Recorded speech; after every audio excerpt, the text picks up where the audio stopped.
Good morning. Okay, now we are learning a Sicha of the Lubavitcher Rebbe. And this is a Sicha of the Lubavitcher Rebbe in LIkuti Sichot Yud Aleph. Yud Aleph, here it is, Yud Aleph. Oop. It's the first Sicha. We actually, in a class, we learned the second Sicha, which talks about Moshiach and Moshe and the same thing, and that I'll keep Yavo Shiloh. If you remember, with the Gematria, Shiloh is the Gematria Moshe, and Yavo Shiloh is Mashiach. And Echad, we talked about the difference between Echad and Yachid. Okay, now, this is the first Sikha there, and it talks about a very interesting thing that I'm going to start out from the middle because we won't be able to finish it if we start from the beginning, but I'll tell you what it said in the beginning. It said that Moshe asked God, "What is your name?" And God said, "My name is Ehyeh Asher Ehyeh, Eki Asher Eki." Like this, he says, "That's my name," and explains what does it mean. There's a lot of different explanations of what exactly this name means, but one is that I will take you out. Let's see exactly the language. That I will take the Jews out, whether they want to or not, against their will. Here it says. It says, I will rule over them. It says, when it says, Ehyeh Asher Ehyeh, it says in the Midrash, says Rabbi Yochanan, let's see this, here we go.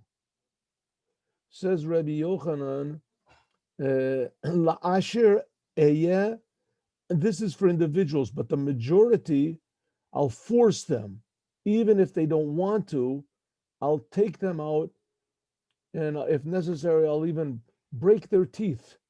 I will rule over them, says God, with a hard hand, I will rule over them. Okay, so the Rebbe asks the question, this doesn't seem to make any sense. I mean, what does it mean I will rule over them? We see that when the Jews left Egypt, that a very small percentage of Jews actually got out of Egypt. And there were Jews that didn't want to get out at all. They didn't want to leave. And they were so bad that they stayed back there in Egypt. They stayed back. It says that only 1/5 of the Jews got out. And there's other opinions that say that it's 1/50th and 1 out of 500. That the Jews, when they had been in Egypt previously, they multiplied at a tremendous, tremendous rate. So that it started with the smallest estimate of how many Jews there was about 3 million that got out of Egypt. And that 5 times as many or 4 times as many, let's say 1/5 got out. So there was 4 portions left back in Egypt. So 4 times 3 million, that's like 12 million Jews that were left in Egypt. That means 15 million Jews. There were 15 million Jews, and 12 million of them didn't get out. They didn't leave. And even when those that did get out, there were also Jews that were sinners. It says that one of them brought out a little idol, Pesel Micha. It says the idol of Micha, and he got out. So how could it possibly be? Why God said He was going to take everybody out? What happened? He said He was going to rule over them. So the Rebbe says there's a big difference between the Jews that stayed back in Egypt and the ones that didn't. The Jews that stayed back in Egypt, they were Jews that when came the time to leave Egypt, they didn't want to leave. And he says it's something like, it says in the Talmud that Yom Kippur, the holiday of Yom Kippur, this brings forgiveness for all sins, at least a little bit, at least. There's some sins that it only brings partial forgiveness, but it has an effect to bring forgiveness for all sins except for people that do sins on Yom Kippur. Those people who do sins on Yom Kippur, that they deny Yom Kippur, let's say they eat on Yom Kippur or whatever they do. So those people, they're denying the effect of Yom Kippur. So therefore, the holiday of Yom Kippur doesn't work for them. This is the same thing here. Those Jews that didn't want to get out of Egypt, they're denying the fact that God is taking them out of Egypt, so they didn't get out, which is not the case. The other sinners, the one who brought this little idol out with him, etc. They admitted they wanted to leave Egypt. Okay, but how is it going to work in the future? It says in the future redemption with Moshiach, it says that all of the Jews are going to get out. All the Jews, not one Jew is going to be left behind. It's going to be a different, and that's what it says in the Rebbe brings it. It says in the Haggadah of Pesach that there are 4 sons. There's the wise son and the evil son, and the simple son, and the son that doesn't know how to ask. So it says the evil son, he says, what is all this you're doing here? What is this, all this Torah and the Chukim, Eidos, or Chukim and Mishpatim, what is this? And you say to him, if you would have been back there in the time of going out of Egypt, you wouldn't have even gotten out. What are you asking questions about what we're doing here and you're making fun of us? The fact is, you don't really even have a place here in this table, right? If you would have been back there in Egypt, you wouldn't have been gotten out.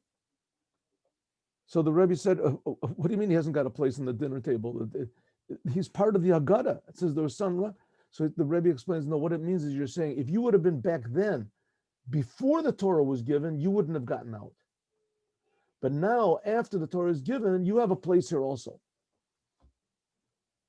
So something happened when the Torah was given that all of a sudden, even the most evil Jews, the worst Jews, the Jews that want nothing to do with Judaism, the Jews that are opposed to Mashiach and to God and to the Torah and to the commandments there, nevertheless, they'll also. It says, why? What happened? What happened? It says, and that's what it's referring to, that I'll rule over you with a hard hand. In other words, everybody is going to be forced to go out of the future exile. And what does it mean to go out of the future exile? Where are we going to go out? What all the Jews are going to? God's going to force all the Jews in America to come to Israel. There's already a lot of Jews in Israel. They don't even care about God. They don't care about anything. So where's he going to force them to go? Let's say the Jews in Israel.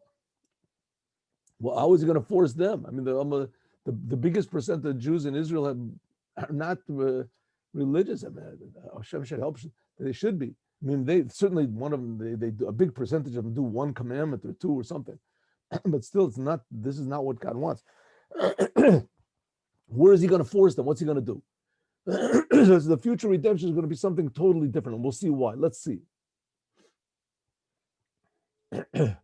Let us see. Here we go.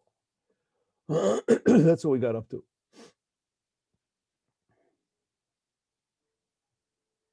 Okay, so it says, if so, how is it going to be that all the Jews are going to get out of the future, this present exile of Ladayan in a movement? It still is not understood. That desire that so many Jews have, that things should just stay the way they are, or maybe just we should have a little more money in the bank or something, but there's no such thing as going out of the exile to appreciate God more, to be more excited about the Torah, about the commandments. There should be a revelation of what a Jew really is in the world. They're not interested. Those Jews that don't want to go out of the exile, it's just like it was when the Jews left Egypt. What happened when the Jews left Egypt? They were all called sons of God. The Jews that were in Egypt were all called the sons of God. Moshe went, God told Moses, go to Paro and say, B'ni B'chori Yisrael, my sons, my firstborn, Israel. And that wasn't good enough. That wasn't good enough. Even though they were all called the sons of God, B'nei B'chori, my sons, my chosen one. This word B'chori means chosen one.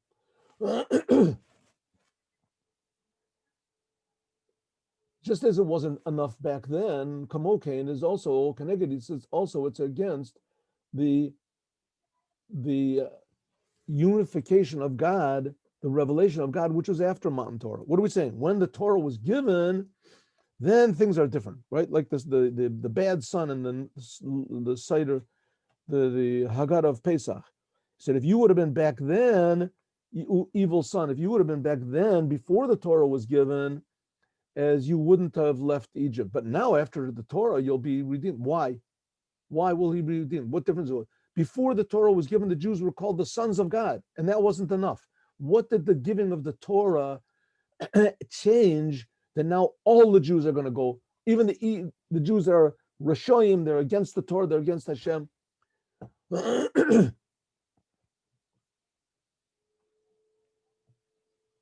So if so, how is it going to be? So it says, Birin, the explanation is like this. What happened? What was renewed between the connection between God and the Jewish people at Mount Sinai? We find two things. Number one, at the time of Matan Torah, when God gave the Torah to the Jews, He chose the Jews. Bachar Kodesh Baruch Hu B'Yisrael. He chose us. Like it's indicated also from Halacha B'Poel in the Shulchan Aruch. It says Kishiomer, when we say Ubanu Bacharta, the blessing right before Shema Yisrael. In the morning, there's two blessings before Shema Yisrael. There's a blessing Ubanu Bacharta that you chose us. You chose us from all the nations. You should think about Matan Torah, the giving of the Torah. True, the Jews were God's sons and everything like that, but they didn't want it. They didn't want that. The Jews that were in Egypt, they didn't want to be God's sons. They didn't want. God's sons means you do what your father tells you to. They didn't want to do it. But after, when God gave the Torah, then He chose the Jews. He chose them all. That's one thing that happened. Number two, Bnei Yisrael Naseh Meshubadim, they became servants of God. Kamayim Razal, like it says, Ozen Sheshamal Har Sinai Ki Li Bnei Yisrael Avadim Avadayim. The Jews became God's servants. Before that, they were God's sons, and they remained God's sons. But on Mount Torah, they became God's servants. Like we said before, at Mount Torah, in our parsha, what did God say? Remember, we learned this in the class in the afternoon. When the Jews are taken out of Egypt, God said to Moses at the burning bush, they will serve me. They will become my servants on this mountain, the mountain of Sinai. If so, two things. Number one, God chose the Jews. That's from God's point. And number two, the Jews became God's servants in Mount Sinai. Okay, so this made a deeper connection between God and the Jews. And this deeper connection is what is going to negate all these differences between the good Jews and bad Jews, and Jews that wanted to leave Egypt, and Jews that didn't leave Egypt, and Jews that remained back in exile, and Jews that did. We're going to see how. The whole thing of the connection between God and the Jews, which was added at Mount Sinai when God chose us over just being God's sons, will be understood. What does it actually mean to choose? And we can see clearly that when a person chooses something, that his desire is usually stronger than if he wants it naturally. If a person chooses something, it's more, he thinks about it and he says, no, I choose this one. This is one I want. Right? If he chooses this, it's more than if naturally he wants the thing. Hatam, the reason is, Hatam, the reason, excuse me, the nature of a person is part of the definition of his existence. He was made naturally that he likes this type of music, he likes this type of food, he likes this type of a car, he likes this type of clothes, he likes this type of country, whatever it is. This is his nature. So it comes in a way of, it's limited, right? He was born in France, so he likes French culture. He flows along with it. He was born in America. He likes, this is his nature. He wasn't chosen. This is his nature.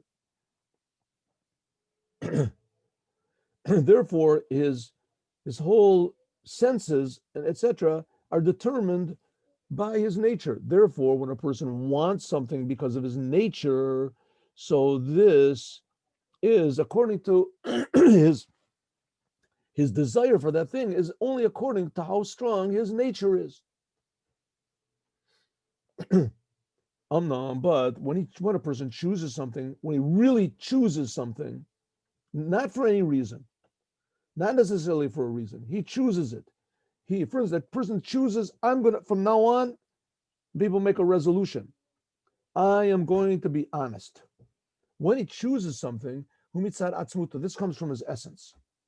This is above the nature of people. Right? He makes a vow. he chooses, makes a choice. The true idea of what is a choice is when there's no really reason for it. Namely, there's no natural inclination to choose one thing or the other. He just chooses it because somehow or other it rings something deep inside of him. When he decides, when he chooses anything just because of his own nature, therefore, it's sort of like his nature is forcing him to do it. It's not that he's choosing to do it. His nature is choosing.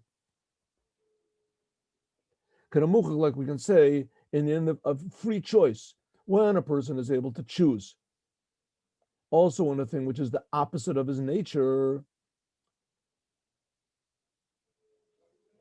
then haratzon shemitzad bechiro betokef yoser, it's stronger than it was on its own. Right? A person makes a choice. He's going to be loyal to his country. Right? He's going to be loyal to his country. He believes in his country. He's going to be loyal to his country. Right? And what happens if all of a sudden he's right? There's all these movies. Used to be. I don't know. I haven't seen a movie for so. But there's one person that he's loyal to the country, and he stands against the whole, FBI and the CIA and everything in there, right? And he's one person that he's loyal. He goes against his nature, right? One person that he's been indoctrinated. I remember there was a movie a long time ago called the Manchurian Candidate. I don't know if you ever saw it. It was one person. The movie was this movie must have been 60 years ago. that that the Chinese got took somebody prisoner, a bunch of people prisoner, and they indoctrinated them, they hypnotized them that they would do whatever they wanted to, and finally one of them, they hypnotized that he was going to kill the president. That was his whole thing. He was going to kill the president. I think something like that is going on right now, but I don't know. He was going to kill the president, and everything worked out, and he was hypnotized, and it went according to.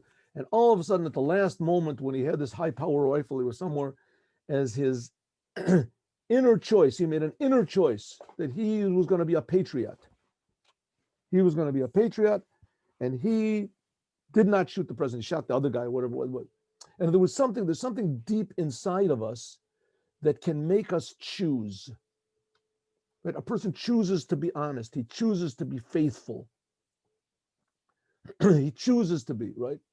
Okay, from the outside, you can say there is no such thing. That was one of the big, the tragedies that Freud and all those people brought into the world. There's nothing really true.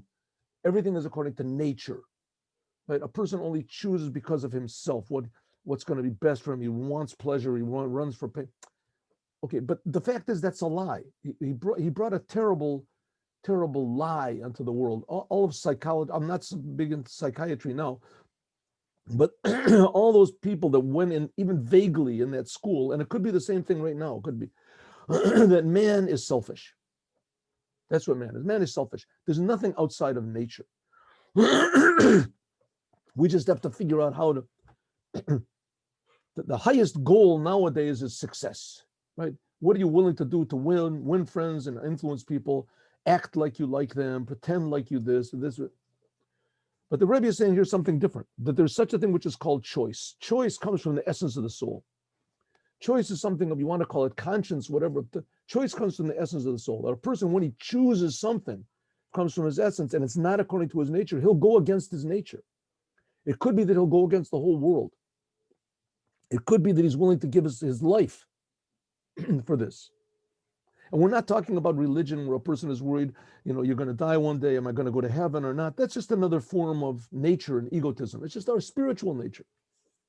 We're talking about people who are who somehow or other touch on the essence of what it means to be a human being.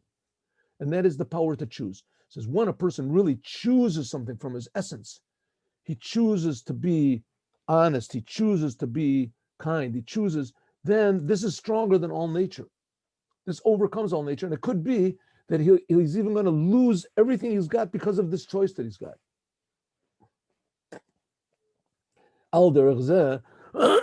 Similarly, famous statement in the American Revolution, right? It says, these are the times that try men's souls, right? Are we really fighting for the truth, or are we fighting for just comfort? If you're fighting for comfort, then they'll go over to the other side, right? We don't have a chance. If we're fighting for truth, it's a different story.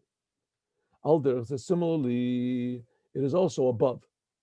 A person can also choose the wrong thing. He can also choose. We see all these Nazi soldiers that they went and they did things against their nature. They were nice people. There's some were nice, friendly, nice people, and all of a sudden they became murderers in concentration camps, and they killed, millions of innocent people just for no reason. Right? Anybody does was, and we don't have to go into the. Elder says similarly, it is also above the true desire of God and the Jewish people because they are the sons of God, our Father. This is something like nature. This is like a father and his son. Namely, the attachment between them is sort of a natural one. Which is not the case in Matan Torah when God chose the Jewish people. Here, the choice, as deep as the connection between a father and a son is, but the choice, which when someone chooses something, is even deeper. This comes from the essence, Shalamayla Mikol Tziur, which is above any sort of definition. This which comes from free choice, choosing. This is what God chose the Jewish people, and nothing that they do can possibly change this. This brought about also just like God attached himself unconditionally with the Jewish people at Mount Sinai, he chose them. Also, the same thing is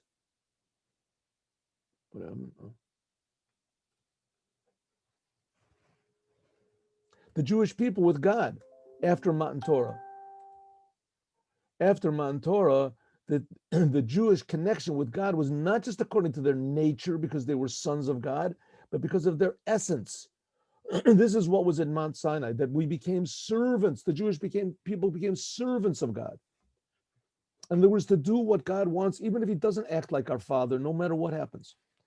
This, by the way, this revelation, it was especially revealed on the holiday of Purim. On the holiday of Purim, more than any other holiday. That's like the example of this in a revealed way. What happened in the holiday of Purim was there was a person, there was a king called Achashverosh that ruled over the whole world, and he elevated the Jews to a very high place, and he was friendly with them and invited them all to his meal, and everything was wonderful, right? The Jews were like in the highest, that he had married a Jewish woman. The king Esther was his wife, and the Jews were really sitting high, right? And all of a sudden there came this terrible decree from Haman that to kill all the Jews. So the first Rebbe of Chabad points out that all the Jews had to do was just say that they're not Jewish. The decree was to kill the Jews. If a Jew would just say, hey, I'm not a Jew, right? I'm not a Jew. That's all he had to do. 4 words, I'm not a Jew. I don't know how you say it in Persian, but I'm not a Jew. That's all he had to say. If he said that, then he was out of the decree. He was exempt. The Alter Rebbe said there was not one Jew for the course of 1 full year. Why 1 year? It's not important, but 1 year, not one Jew even thought to say, I'm not Jewish, which meant almost certain destruction. The fact that they weren't killed in the end was a big, amazing miracle. And that's the holiday of Purim. But even more, this doesn't come because we're the sons of God, right? There were Jews in the concentration camps. There were Jews in Siberia that were thrown there by Stalin, right? There were Hasidim. I know people that they were thrown because they were Jews.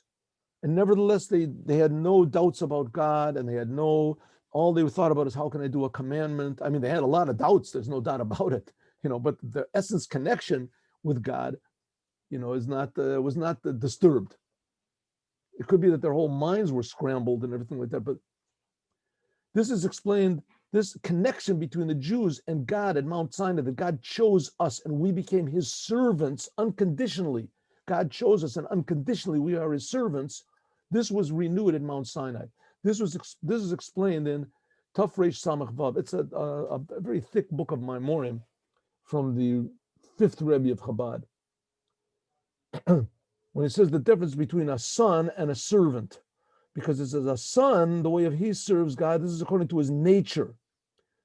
Like the nature of a son is to be drawn after his father with tremendous love and with a complete, so whatever his father wants. Similarly, it is also the Jewish people, they're all called sons of God. What does it mean? This is sort of like their nature, that they're drawn after God with a tremendous love. But this is not really the essence of the Jew. This is not yet self-sacrifice. And therefore, this is not really called serving God. This is the nature of God. The nature of a Jew is, and you can wake up this nature, that every Jew is a son, a daughter, if you want, of God. Son includes daughter, God. And there's a deep connection that there is between a child and his father above understanding. But nevertheless, it still is nature. It's part of the nature, which is not the case. A servant, this is not according to his nature. If a person really makes the decision to be a servant, right, like a servant of a king, like I said, I told you once before that my teacher, Rabbi Mendel Futavas, he told that he heard that Napoleon, either it was Napoleon or the Tsar, he wanted to go over a stream or a river or something, a stream, and it was too deep for his carriage to go over. So his soldiers immediately ran and laid down so that he could go over it.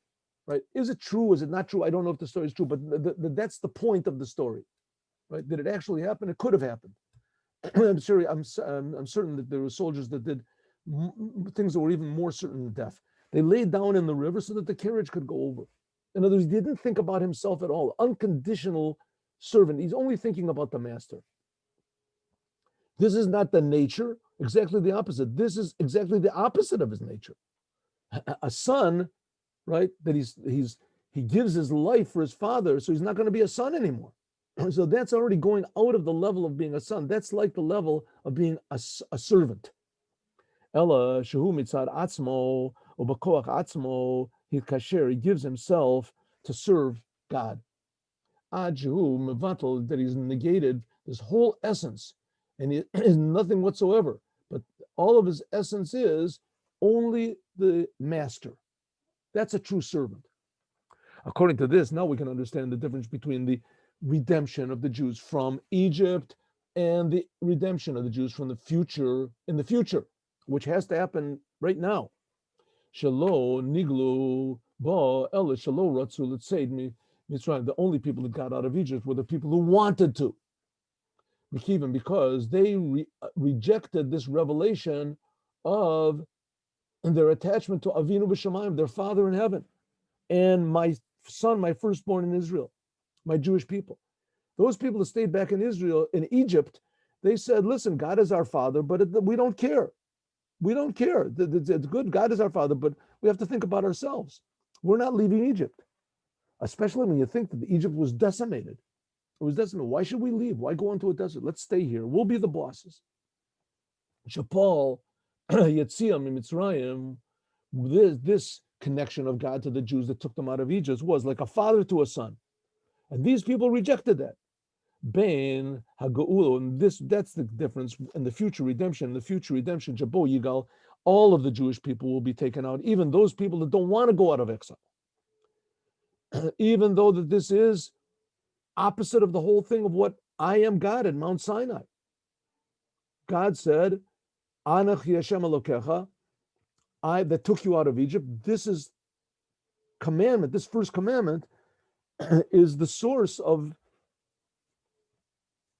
the fact that God is going to take us out in the future, right? I am at first glance, this is not a commandment. The first commandment, what is commandment? I am God that took you out of Egypt. That's the first commandment. Where's the commandment there? God's not commanding anything. What's he commanding?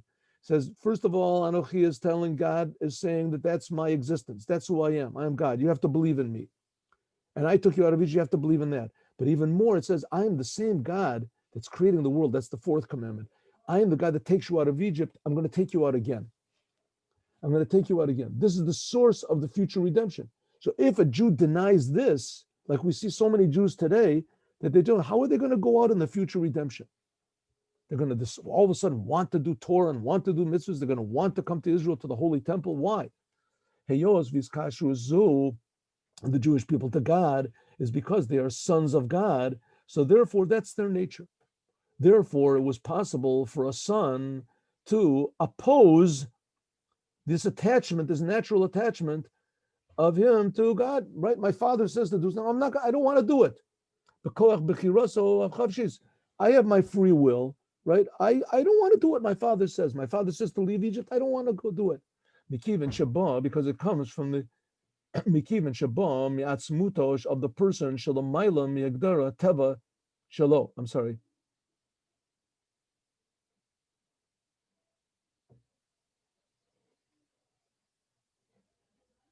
Right, because this is of his own nature. His own nature, what is in nature is that he is the son of God. Every Jew is the son, but he can choose.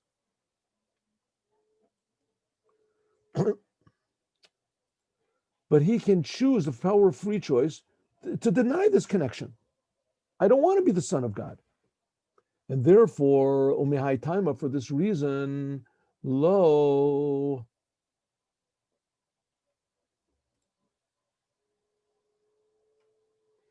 ho'ilu, it didn't help this attachment to take them out of Egypt.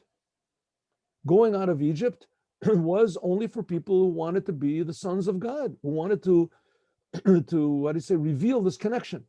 And because free choice is higher than nature, and their nature was they were all the sons of God, that's their nature, but they had free choice, they could go against it. So God said, okay, you do according to your free choice. You don't want to be my sons. So okay, that's the way you're going to use your power of free choice. This big, amazing gift I gave to you, free choice. That's what I want to do. So stay in Egypt. But after God chose the Jewish people at Mount Sinai, when he chose us, so he added on even a deeper connection, which touches at the essence of free will. That God chose us. Hainu mitzad atzmuto mohuto. God used his free will to choose us from God's essence. This also caused the Jewish people that their attachment to God would be from their essence. And so automatically, the essence of we call etzem, mahutam, mitziutam, therefore from the whole essence of their being, so they became now not just sons of God, which could be negated by their free will, but they became servants of God. In other words, they devoted their free will to the Creator. They chose harimuv and sheshuv, that after that, it's impossible for a Jew to oppose this attachment. In other words, being a son to God, as they could say, no, we saw that's what happened in Egypt. But when a Jew wakens up his essence, the same essence that God used to choose the Jews, so automatically that wakens up a new essence in the Jewish people, that they automatically choose God. And that's going to be the future. The future redemption is the Moshiach is going to cause the Jews to choose God, like it was in Purim. But in Purim, they chose even if it meant to die. And now the choice is going to be to go above all nature. Mekivan, since that in his essence is God chose, the Jew will choose God. And that what is externally, Eno wrote, it seems that he says, I don't want to leave Egypt. I don't want to just leave me alone. I want to sit in the not kosher restaurant and eat, but oysters. Leave me alone.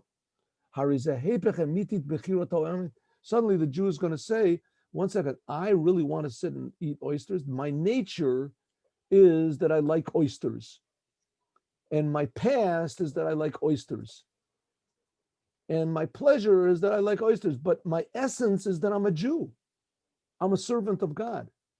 If I'm the son of God, so we see there's a lot of sons that they don't do what their parents want.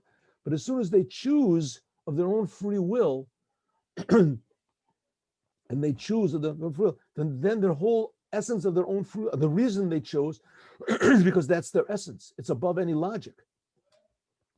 It's above any logic. Yet that's what the point we have to bring out here very clearly, that the essence of the Jewish people is not just to be sons of God. Actually, a son of he is more the son, more receives from the Father than gives from the Father. He receives this identity of being a son. A person that chooses, he's giving. And giving is a deeper essence than receiving. Even by a non-Jew, right? This Professor Viktor Frankl pointed this out very clearly, that the essence of a person is that he wants meaning, and meaning can only come if you give. You give, you appreciate, you. Okay, and therefore it's understood that in the end, will be revealed by every single Jew what the real essence is. Sheyivchor Hashem b'chalko, that he will choose God, his portion, just like God chose us at Mount Sinai. And it'll be a revealed way. The sof, and in the end, that's why it says, the Rambam brings that in the end, every single Jew will do tshuva, will return back to his own true essence of himself, and for sure there will be the galutan, umiyarim the galim, and the end of their exile, and immediately they will all be redeemed, all of the Jewish people together. And from that will come a revelation to the whole entire world.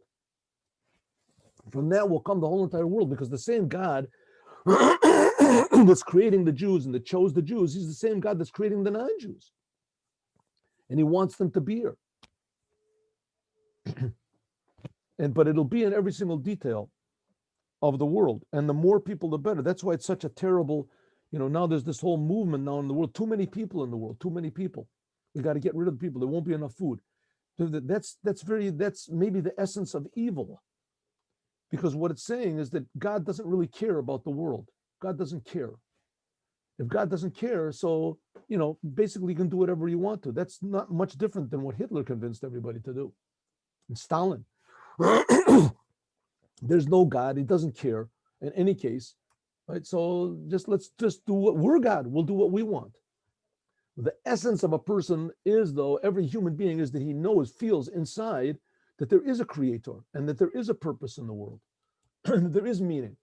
And we, by our own free choice, because that's the essence of man, can choose this meaning, can choose this good, which God willing, we'll all do and we'll see in a total revelation of the Rebbe Melech HaMashiach now. Have a good Shabbat, and see you all on Sunday, 8:15. Shalom uvracha.